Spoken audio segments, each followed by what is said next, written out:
네, 이번에 발표하게 될 주제는 소아성애와 동성애라는 주제로 잡았는데 일단 소아성애와 동성애의 연관성에 대해서도 조금 언급을 하겠는데 일단 첫 번째로는 1부에서는 소아성애를 준비했고 2부에서는 소아성애와 동성애 연관성에 대해서 준비를 했었는데 내용이 너무 길어지다 보니까 일단은 이번에는 소아성애에 대해서 한번 언급하는 것으로 이번 시간을 갖도록 하겠습니다.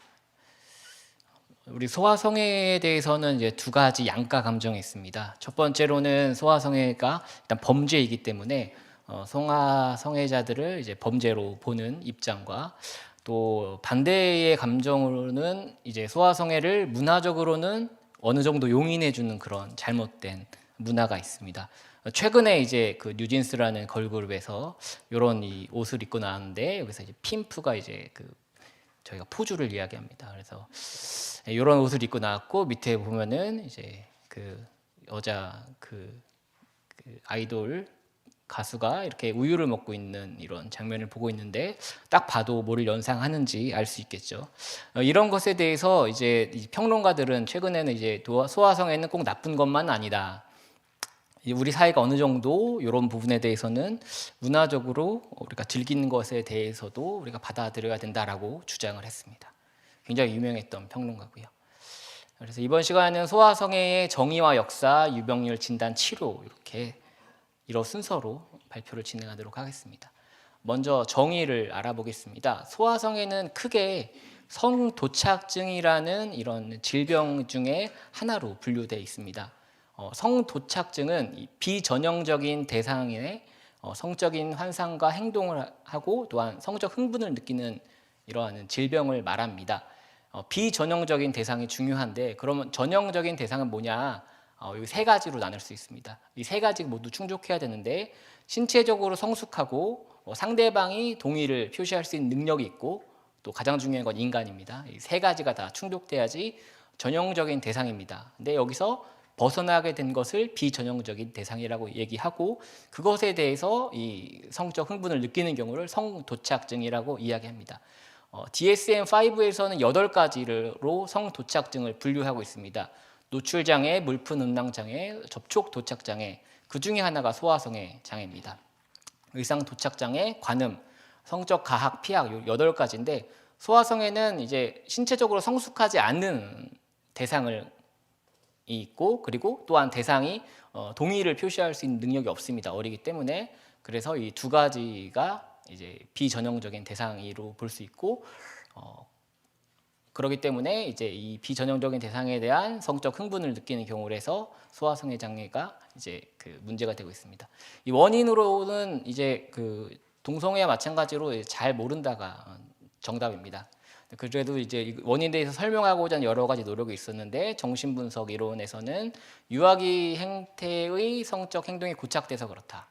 또 하나는 아까 민 교수님이 얘기했던 것처럼 오이디푸스 갈등을 해결하지 못해서 이제 예를 들어서 남자아이가 어머니를 차지하고 싶은데 아버지가 너무 강하기 때문에 아버지에게 대해서 보복당할 것 같은 그런 이 갈등이 있는데 이것을 아버지와 동일시하면서 이 갈등을 해결하고 정상적인 이제 남성으로서의 성 정체성을 갖게 되는데 이 갈등이 쌓여 있다가 나중에 이제 성인이 돼서 이것을 이제 아동에게 이제 자기가 마음대로 조종할 수 있는 아동을 대상으로 성적 대상을 삼는 것다라고 설명하고 있습니다. 또 하나는 아까 전에도 똑같이 나왔는데 유년기 트라우마, 부모에 대한 이런 모욕이나 폭력, 성폭력 이런 것이 원인으로 설명하고 있고 어린 시절에 이 성도착적인 방송이나 음란물을 접하게 됐을 경우에 이런 조건화가 생길 수 있다. 또 하나는 산전 신경 발달 장애로 설명하고 있습니다. DSM-5에서는 소아성애 장애라고 설명하고 있고 정의로는 만 13세 이전의 사춘기 이전의 아동에게 지속적으로 성적 환상, 충동, 행동이 6개월 이상 생기는 경우로 정의를 하고 있습니다. 또 이제 이 환자가 만 16세 이상이 되어야 되고 대상과의 차이가 5살이 나야 됩니다. 그렇기 때문에 15세에서는 소아성애로 진단을 하지 않습니다. 또한 그 만 16세가 됐는데 대상이 12살이다. 그러면은 5살 차이가 나지 않기 때문에 소아성애로 진단하지 않습니다. 여기서 이제 베타형은 오직 소아에게만 성적으로 끌리는 경우를 베타형이라고 하고, 비베타형은 소아와 성인에게 동시에 끌리는 경우를 비베타형으로 분류하고 있습니다. 질병 코드도 있습니다. ICD-10에서는 F6545 소아성애증이라고 질병 코드가 나와 있습니다. 여기 ICD-10에서는 나이가 이제 만 11세 이전을 아동을 대상으로 삼는 경우라고 정의를 하고 있습니다. 나이에 따라서 조금씩 이 소아성애도 구분이 되는데, 우리가 흔히 알고 있는 이 소아성애, 페도필리아는 초등학생을 대상으로 삼는 경우를 이야기합니다. 또 중학생을 성적 대상으로 삼는 경우를 헤베필리아, 고등학생을 성적 대상으로 삼는 경우를 에페보필리아, 이제 5세 이하 유아를 삼는 경우를 인판토필리아, 만 1세 이하를 네피오필리아로 구분하고 있습니다. 이제 이 의학적인 나이의 분류랑 법적인 나이 기준은 좀 다릅니다. 그래서 우리나라에서는 이제 아동 청소년 성보호에 대한 법률에서는 아동 청소년을 19세 미만으로 제한하고 있습니다. 여기서 이제 만 13세 미만과 13세에서 16세, 16세에서 19세에 이제 그 범죄를 하게 됐을 경우에 차등해서 처벌을 하고 있습니다. 미국은 주마다 법이 조금씩 다르지만 일반적으로 16세 이하로 분류하고 있습니다. 소아성의 역사는 굉장히 깊습니다. 그리스에서는 성인 남성이 어린 남자 청소년을 연인으로 삼는 풍습이 있었습니다. 이걸 멘토라고 얘기하는데, 알렉산더라는 영화에서도 보면은 알렉산더 대왕이 그 연인 헤파이톤과 함께 있는 것을 볼 수 있습니다. 또 로마 시대에서는 부유층이 어린 남자 소년을 매수해서 아들에게 성적 동반자로 제공을 했다라고 알려져 있고, 로마의 대부분의 도시에서 그 노예 소년으로 이루어진 사창가가 존재했습니다. 대표적으로 안티누스라는 이 사람은 12살 때 그 황제를 매료시켜서 이렇게 이제 동상까지 세워졌습니다. 비잔티움은 아무래도 기독교 문화가 강하기 때문에 소아성애를 죄악시로 규정했습니다. 소아성애를 하게 될 경우에 19년간 성창을 금지했습니다. 이게 우리가 그 성창 금지가 사실 출교 이전으로 가장 굉장히 강력한 이제 처벌로 알려져 있습니다. 또한 하지만 이제 아동과의 결혼은 인정을 했습니다. 정치적인 문제 때문에 그랬습니다. 그래서 하지만 결혼을 해도 12살이 되기 전까지는 성관계를 금지했습니다. 그럼에도 여기 다양한 황제, 대주교 같은 소아성애자들이 알려져 있습니다. 현대에 들어와서는 이제 왼쪽 위는 이제 간디인데요. 간디는 이제 노년의 그 10대의 여자 아이들과 알몸으로 잠자리를 했다라고 알려져 있고, 왼쪽 아래는 우리가 알고 있는 최근에 문제가 됐던 아동 소아 성애자로 알려졌던 미셸 푸코입니다.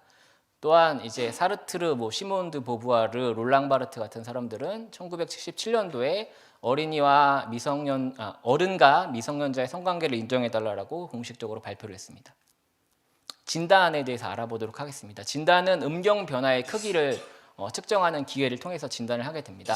오른쪽의 그림을 보면은 4가지 여자아이, 성인 여성, 남자아이, 성인 남성의 사진을 보여주면서 이제 시나리오를 읽어줍니다. 그래서 보통 이제 아동에 대한 관련된 시나리오는 굉장히 일상적인 내용입니다. 그래서 여자아이한테는 여자아이와 함께 여자아이를 목욕을 시켜주는 그런 장면을 시나리오로 이야기해주고, 남자아이를 사진을 보여주고서는 남자아이와 레슬링을 하는 그런 이제 시나리오를 읽어줍니다.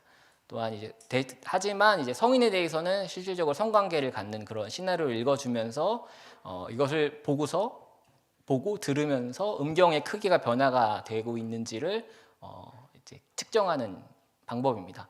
민감도는 42%로 조금 낮지만 특이도는 92%로 높은 것으로 알려져 있습니다. 이게 진단이 좀 굉장히 어렵습니다. 그래서 이게 진단할 때 대개는 심리평가를 이전에 많이 했었는데 그거보다는 예측도가 더 높은 것으로 알려져 있습니다. 또한 이제 그 뷰잉 타임, 사진을 응시하는 시간을 기록하는 건데, 이거는 이제 그 피험자가 검사자가 이게 모르게 시간을 측정한다는 것을 모르게 하고서 여러 가지 사진들을 보여줍니다. 남성, 여성, 성인, 소아의 사진을 보여주면서 이게 그 사진을 몇 초 동안 응시하는지를 이렇게 이제 시간을 측정하게 되는데, 이게 이제 검사자가 이게 무슨 검사인지를 다 대부분 최근에 많이 알기 때문에 그걸 왜곡할 수 있는 그런 문제점이 있습니다. 그래서 최근에는 이제 그 안구 운동을 추적하는 검사가 나왔습니다. 그래서 안구 운동을 이제 기계로 측정을 하면서 사진을 똑같은 방법으로 보여주면서 눈동자가 어떻게 움직이는지를 평가하면서 하는 그런 연구들이 최근에 굉장히 많이 이제 나왔습니다. 그래서 보시면은 이제 영화 타짜에서 그 짝귀가 그 고니에게 충고하는 장면입니다. 그래서 구라칠 때는 상대방의 눈을 쳐다보지 말라고, 이게 굉장히 도박에서부터 나온 게 아닌가 생각이 듭니다. 그 다음에 이제 호르몬 검사가 있는데요. 호르몬 검사는 성호르몬을 검사합니다. 여러 가지 성호르몬이 있는데 이 중에서 테스토스테론 농도, 남성 호르몬이 성범죄자들의 재범률을 예측하는 데 유용하다라는 연구가 있었습니다. 하지만 이 호르몬 수치가 실질적으로 이제 성 도착 장애와의 양적인 관계는 나타내는 것은 아닌 것으로 연구가 되었습니다. 이게 이 소아성애 진단하기 위해서 다양한 자가보고 설문지들이 이렇게 굉장히 종류가 많이 있습니다. 이게 종류가 많다는 것은 이게 정확하지 않다라는 그런 문제점 때문에 종류가 많은데 실질적으로는 크게 유용성이 떨어지는 것으로 알려져 있습니다. 또 영상의학적인 방법으로도 진단하려는 노력들이 있습니다. 그래서 뇌 MRI나 PET를 통해서 이런 진단하고자 하는 여러 가지 노력들이 있었는데 아직까지는 진단적 의미가 크지 않습니다. 유전에 대해서도 연구가 많았습니다. 근데 아직 결론은 이제 불확실하다는 건데, 스웨덴 연구에서는 2002년도에 이제 소아성에 관련된 자유행동이 유전이 77%다라고 발표를 했는데, 이 다음에 이제 핀란드에서 핀란드의 쌍둥이 연구에서는 유전율이 14%다라고 발표를 했습니다. 이게 우리가 그 일란성 쌍둥이 동성의 일치율이 보통 10%라고 보고 있는데 크게 차이가 나지 않는 것을 봐서 유전보다는 환경 요인이 더 큰 영향을 미친다는 것으로 결론을 내릴 수 있습니다.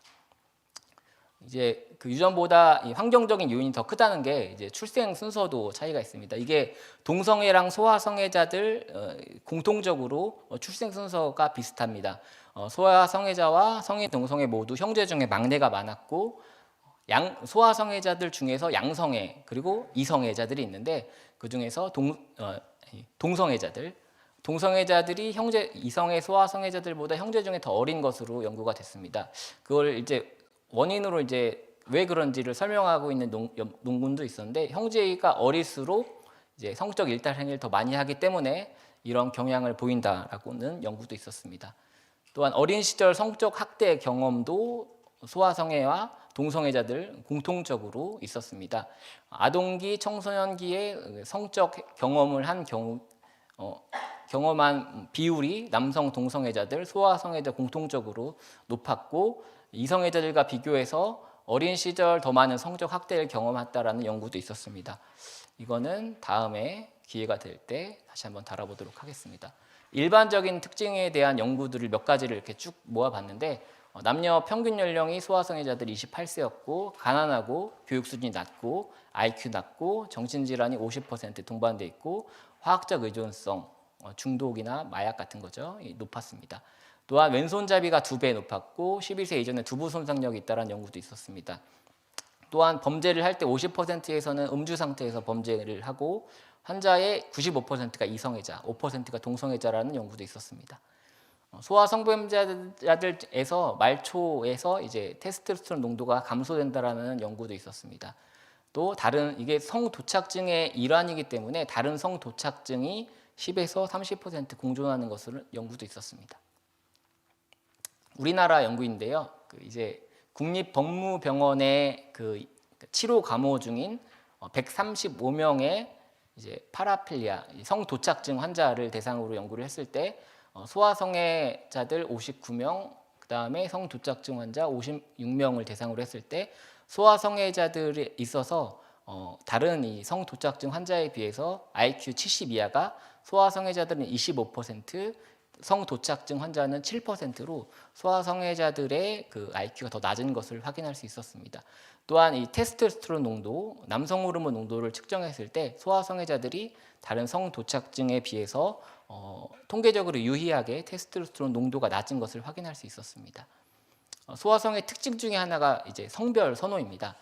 남성 소아성애자들 소아성애로 이제 감옥에 갔던 이 범죄자들을 대상으로 했을 때 그들에게 있어서 그 동성애 소아성의 경향이 연구마다 조금씩 다르지만 25%에서 40%로 확인할 수 있었습니다. 이게 아까 전에도 잠깐 그 유현모 교수님께서 언급해 주셨는데 일반적인 남성들 중에서 아주 넉넉하게 잡았을 때 3%가 동성애 성향을 가져 있다라고 우리가 알고 있는데 실제로 소아성애자들은 25%, 40%로 굉장히 동성애 성향이 높은 것을 확인할 수 있었습니다. 또한 이것을 이제 성인 대상 성범죄 선호도, 성별 선호도와 비교했을 때 일반적으로 그 성범죄를 저질렀던 그 이제 성인들의 남녀 선호도가 여자 20대 1로 여성이 20, 남자가 1로 여성에게서 더 많은 성별 선호도가 있는 것을 확인할 수 있는데 이 소아 성애자들에게서는 이제 11대 1로 한 2배 정도 남자를 선호하는 그러니까 동성을 선호하는 것을 확인할 수 있었습니다. 또 다른 연구에서도 보면은 한 3분의 1이 동성애 성향을 갖고 있는 것을 확인할 수 있었습니다. 또한 특징적으로 이제 이 성별 선호도보다 연령 선호도보다 성별 선호도가 더 높은 것을 확인할 수 있었습니다. 그리고 남자 그 어머니가 나이가 많은 어머니를 가진 이제 사람들이 이제 그 남성 소아 성애자들이 남아를 선호하는 것을 확인할 수 있었고 주로 지적 결함이 있는 경우는 여자를 선호하는 것을 이성을 선호하는 것을 확인할 수 있었습니다. 결론적으로 이제 소아 성애자들 성범죄자들 중에서 동성애자 비율이 굉장히 높은 것을 확인할 수 있었습니다. 소아 성애자들의 특징 중에 하나가 이제 아동 가구의 이제 정서적인 일치를 이룬다라는 연구인데 이제 자기가 이제 아이들을 이제 소아들의 멘토가 되고 싶고, 그러니까 동성 소아 성애자들이 그 아이들과 멘토가 되고 싶어하고 어린 시절을 그리워하고 또 이제 어린이들과 같이 놀기를 좋아하고 그런 경향을 확인할 수 있었습니다. 이제 문제가 되는 게 이제 소아 성애자들로부터 피해를 받았던 어린 시절에 피해를 받았던 이 피해자들이 나중에 커서 동일한 범죄를 저지르는 소아 성애자가 된다는 연구가 굉장히 많습니다. 소아 성애자들이 42%가 어린 시절 성적 학대를 경험했다라고 보고하고 있었고 또 특징적인 것은 자기가 성적으로 이제 소아 성애 성폭행을 당했던 그 당시 나이하고의 비슷한 연령을 또 선호하는 그런 경향도 확인할 수 있었습니다. 이제 그 비슷한 연구인데요. 보시면은 이제 왼쪽 이제 그 세로축에서 A, B, C, D가 있는데 자기가 이제 그 어린 시절에 그런 근친상간이나 소아성애를 경험하지 않았던 사람, 이것은 이제 이 영국에서 745명의 법의학 심리치료를 받은 사람입니다. 그러니까 성적으로 문제가 있어서 치료를 받은 사람들인데 자신이 이제 어린 시절에 이런 큰 근친상간이나 성폭행을 경험하지 않았던 사람들은 나중에 커서 24%가 이런 근친상간 소아성애자가 된다라는 그런 결과가 있었고 B는 이제 근친상간을 어린 시절에 경험했던 사람들이 한 50% 정도 소아성애 근친상간의 범죄를 저지른다라는 결과였습니다. 또한 C는 이제 어린 시절 소아성애를 경험했던 사람들이 나중에 한 60% 정도 비슷한 근친상간 소아성애 범죄를 저질렀고 소아성애와 근친상간을 동시에 경험했던 사람들은 대략 한 70% 정도 근친상간 소아성애자가 된다는 연구가 있었습니다. 또한 이 소아성애자들이 조기 성경험이 어렸을 때 성경험이 빠를수록 이게 이제 소아성애 발전할 수 있다라는 그런 가능성에 대한 연구인데요. 소아성애자들 20명을 대상으로 건강한 이제 대조군과 비교했을 때 소아성애자들의 평균 첫 번째 성경험의 나이는 11세였고 대조군은 16세였습니다. 또한 이 소아성애자들이 13세 이전에 성경험을 했던 경우가 75%였고 대조군은 21%로 소아성애자들의 이 조기 성경험이 굉장히 빠른 것을 확인할 수 있었고 또한 이제 어린 시절에 성인에게서 성인과의 성관계를 맺었던 이제 퍼센트도 소아성애자들이 60%로 대조군 4%에 비해서 굉장히 높은 것을 확인할 수 있었습니다. 또한 소아 성애자들이 이르는 다양한 정신 장애를 동반하고 있습니다. 치료에 대해서는 이제 크게 이제 화학적 거세, 약물 치료가 있고요. 그 다음에 이제 물리적 거세, 수술 치료가 있는데 약물적인 이런 그 화학적 거세는 다양한 호르몬 치료를 통해서 테스토스테론 농도를 낮추면서 성욕을 감소시키는 기전이 있습니다. 하지만 이제 다양한 부작용들이 있고 비용 문제로 시행하기가 굉장히 쉽지가 않습니다. 수술적 치료는 이제 그 시상하부를 절제하는 수술, 고환을 절제하는 수술들이 이전에 70년대, 80년대에 이루어지고 있긴 한데 크게 효과가 없는 것으로 알려져 있어서 더 이상 보고되고 있지는 않습니다. 또한 동반된 정신질환을 치료만 하더라도 소아성애 성향이 줄어드는 것을 확인할 수 있었습니다. 그리고 이제 심리학 정신과에서는 인지행동 치료, 정신분석 치료를 하고 있습니다. 현실적으로는 이제 범죄자이기 때문에 격리, 감옥에 가두는 게 가장 현실적인 치료로 알려져 있습니다. 요약해 보면은 소아성애는 13세 이전에 아동에게서 지속적으로 성적 환상, 충동 행동이 6개월 이상 생기는 경우를 말하고 있고 일반 인구에서 소아성애 유병률은 3% 미만으로 추정되고 있습니다. 또한 소아성애 성범죄자들 중에서 이제 동성애 성향이 3분의 1 정도로 알려져 있고 유전보다는 환경 요인이 더 크다. 그리고 다른 성도착증 동반이 많다. 어린 시절 성적 학대, 조기 성 경험이 소아성애 성향에 큰 영향을 미친다라고 결론을 내릴 수 있습니다. 나머지는 다음에 내년에 진행하도록 하겠습니다. 경청해 주셔서 감사합니다.